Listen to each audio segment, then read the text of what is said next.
जय हिंद। आज की इस वीडियो में हम लोग जानेंगे ईरान इजराइल वार से भारत के इकोनॉमी पर क्या असर पड़ा।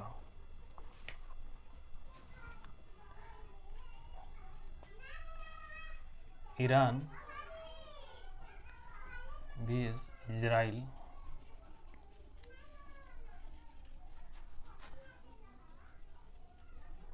वार से भारत के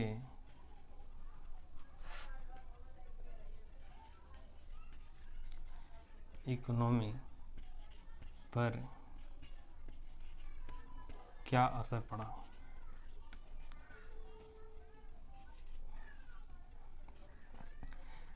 यह एक टॉपिक रह गया था, तो चलिए इसको हम समझते हैं। सबसे पहले यह है अपना भारत। भारत है, भारत में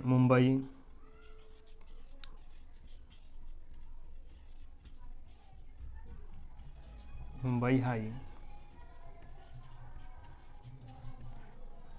गुजरात, राजस्थान,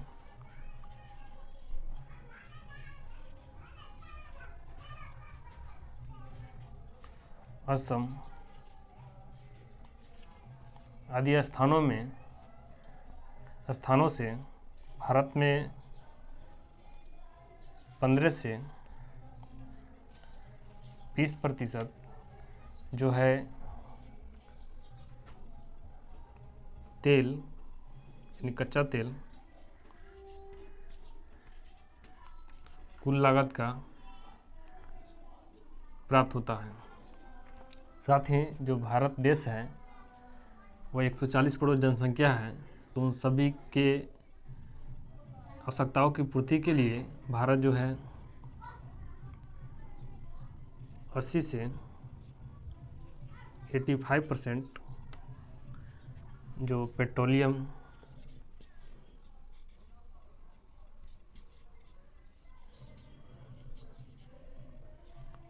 साथ ही प्राकृतिक गैस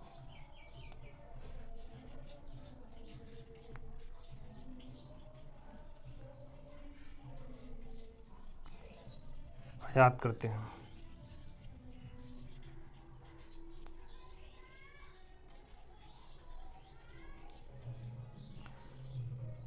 पहले जो था वह रसिया से हम लोग आयात करते थे, बाद में हम लोग ईरान से आयात करते थे, अमेरिका से आयात करते थे।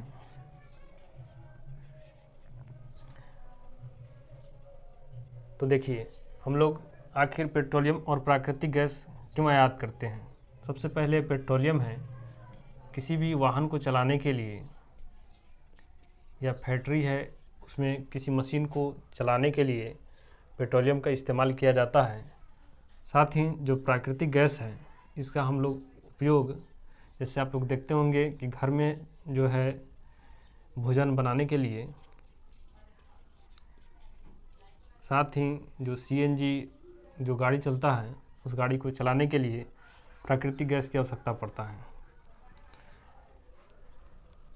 तो सिर्फ पेट्रोलियम और प्राकृतिक गैस से मतलब क्या मिलता है, इससे मिलता है ऊर्जा।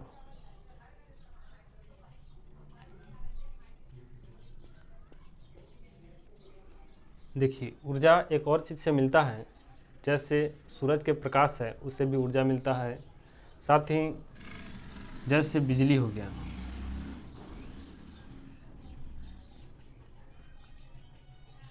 इससे भी ऊर्जा मिलता है। बिजली से खाने भी बनाए जा सकते हैं, यानी भोजन भी बनाए जा सकते हैं, और साथ ही जो बिजली है इससे वाहन भी चलाए जा सकते हैं।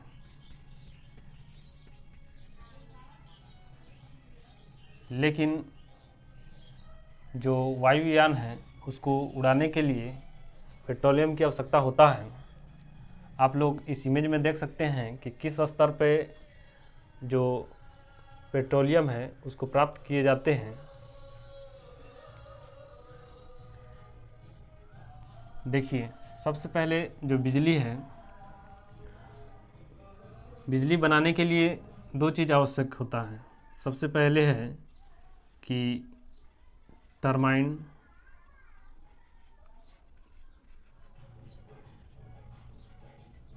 टरबाइन घुमा करके, दूसरा नाभिकीय अभिक्रिया करा करके।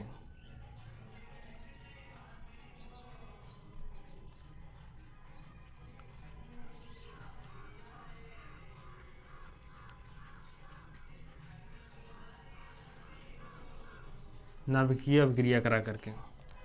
नाभिकीय अभिक्रिया में क्या होता है, जैसे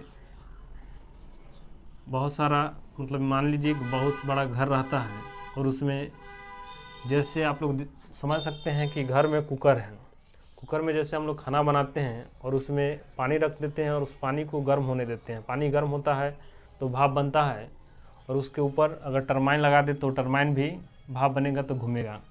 उसी तरह से नाभिकीय अभिक्रिया में न्यूक्लियो रेडियो एक्टिव पदार्थ जैसे हो गया यूरेनियम, थोरियम पे अब आया है, पहले यूरेनियम का इस्तेमाल कर करके हम लोग नाभिकीय अभिक्रिया कराते थे और उससे ऊर्जा प्राप्त करते थे। साथ ही जो कोयला भी जलाते थे उससे भी बिजली बनाते थे। लेकिन जो ईरान और इजराइल वार हुआ उससे भारत सरकार ने जो हमारे पास थोरियम का बहुत बड़ा भंडार था,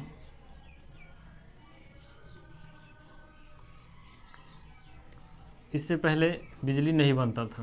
पहले हम लोग यूरेनियम से बनाते थे, लेकिन जब ईरान और इजराइल वार हुआ तो भारत के वैज्ञानिकों ने शोध किया और जो थोरियम है इससे अब बिजली बनने लगा है। यह भारत के लिए बहुत गर्व की बात है। साथ ही जो भारत में है असम, केरल, आंध्र प्रदेश, तमिलनाडु, झारखंड आदि जगहों पर थोरियम के बहुत बड़े भंडार हैं। तो देखिए, अगर बिजली भी बन जाएगा तो बिजली से भी भोजन बन जाएगा, वाहन चल जाएगा। जैसे घर में सिंगल परिवार है,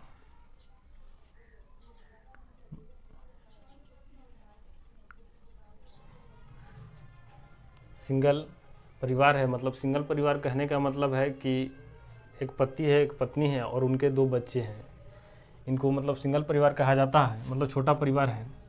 तो उनको बिजली से भोजन बन जाएगा, उनको किन्हीं प्रकार से दिक्कत नहीं है। लेकिन जो ज्वाइंट परिवार होता है, यानी फैमिली में ज़्यादा सदस्य होते हैं, तो उनको बिजली से मतलब भोजन बनाने में काफ़ी समय लगता है। तो उनके लिए गैस मतलब माना जाता है अच्छा है।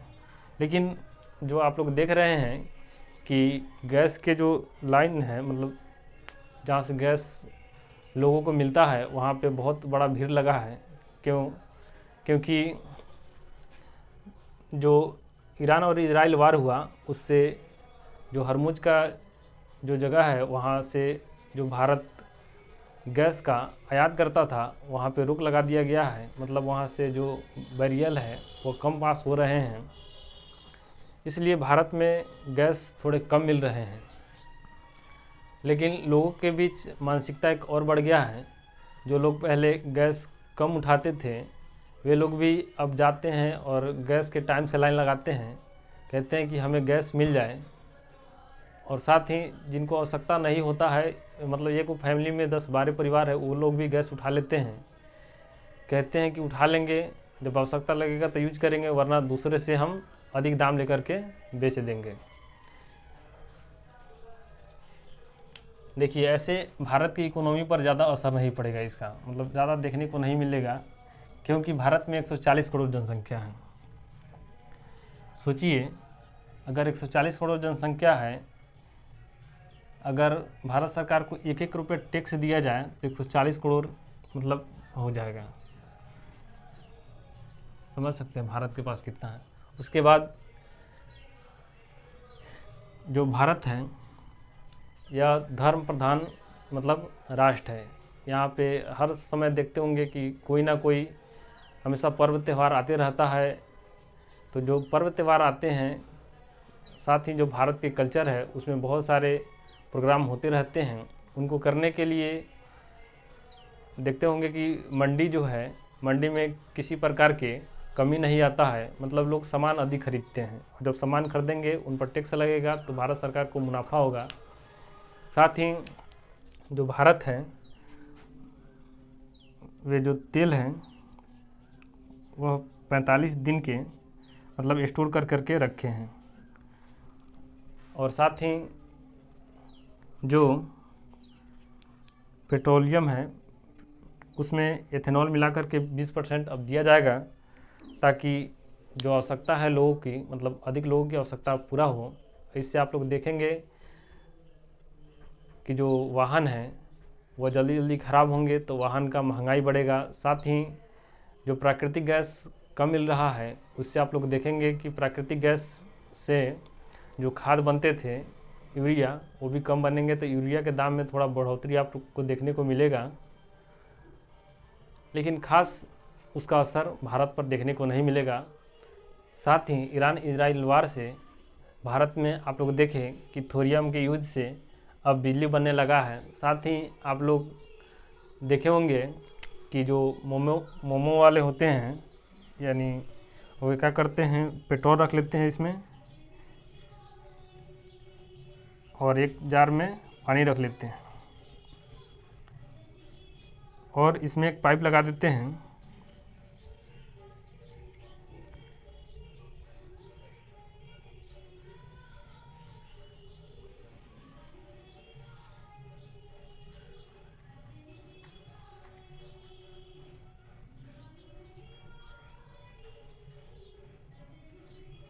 देखिए, यह है पेट्रोल, यह है वाटर।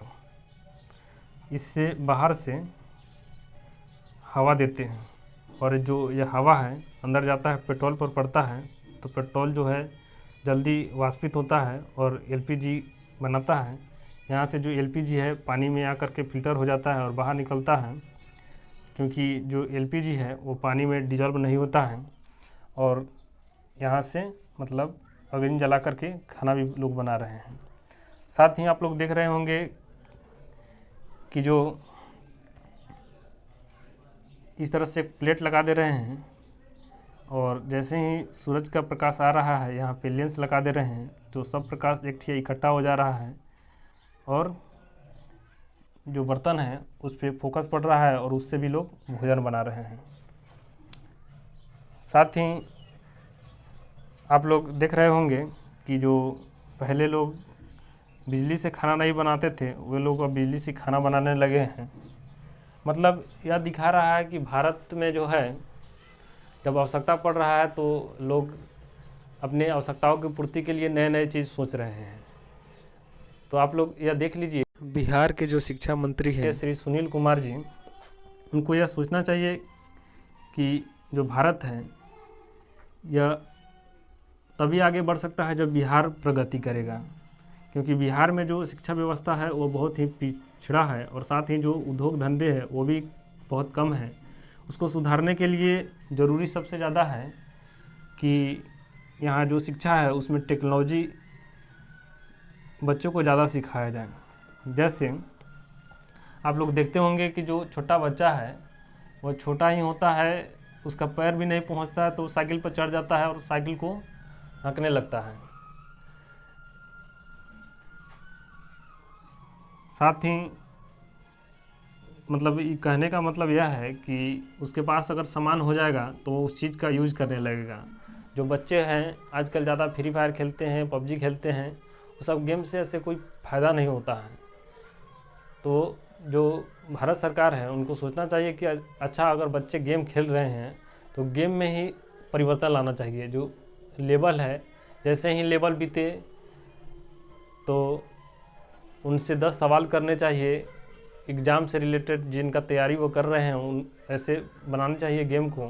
साथ ही कुछ स्क्रिप्ट देने चाहिए, कुछ स्क्रिप्ट लिखे तो उसको पैसा भी मिले, बच्चा गेम भी खेले और साथ साथ पैसा भी कमाए और उस स्क्रिप्ट से जो आगे जा कर के देश के लिए भी काम आए, तो बच्चा में एक कौशल भी डेवलप होगा। साथ ही जो ईरान और इजराइल वार है इसमें सबसे ज़्यादा फायदा हुआ है तो यह हुआ है पाकिस्तान को, चुट्टा को। जैसे पाकिस्तान है,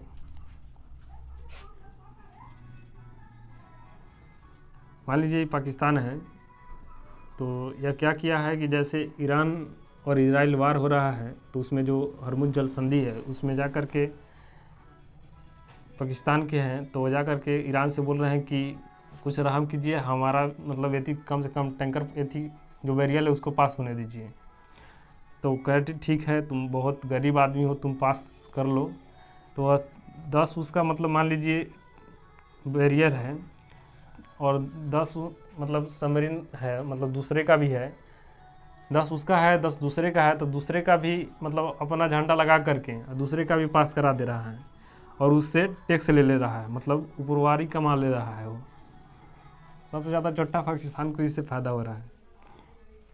साथ ही जो भारत के और बिहार के शिक्षा मंत्री है उनको सोचना चाहिए कि जो शिक्षा व्यवस्था है उसमें सुधार करें और उसमें टेक्नोलॉजी को ज़्यादा जोड़ें, क्योंकि जब टेक्नोलॉजी में बिहार या भारत आगे बढ़ेगा तो 2047 से पहले जो भारत है वह विकसित हो जाएगा। ना तो सिर्फ आप लोग देखिएगा पोस्टरों पर ही लिखा रहेगा विकसित भारत, ऐसे विकसित भारत का सपना सपना ही रह जाएगा।